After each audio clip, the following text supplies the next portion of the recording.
BM ख़बर नाज़रन सां share कयूं त चीफ जस्टिस काज़ी फ़ाइज़ ईसा मख़सूस सीटुनि जे केस में इख़्तिलाफ़ी नोट जारी करे छॾियो।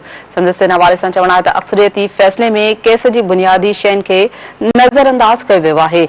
बदकिस्मतीअ सां नज़रसानी दरख़्वास्त ॿुधण लाइ मुक़रर न थी सघी। आगाह कयूं पिया इन अहम ख़बर जे हवाले सां त चीफ जस्टिस काज़ी फ़ाइज़ ईसा मख़सूस सीटुनि जे केस में इख़्तिलाफ़ी नोट जारी करे छॾियो।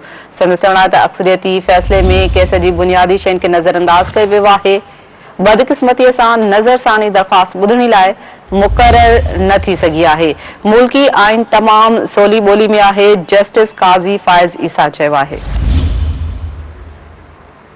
अहम ख़बर नाज़रन सां शेयर कयूं पिया। चीफ जस्टिस काज़ी फ़ाइज़ ईसा मख़सूस सीटुनि जे केस में इख़्तिलाफ़ी नोट जारी करे छॾियो।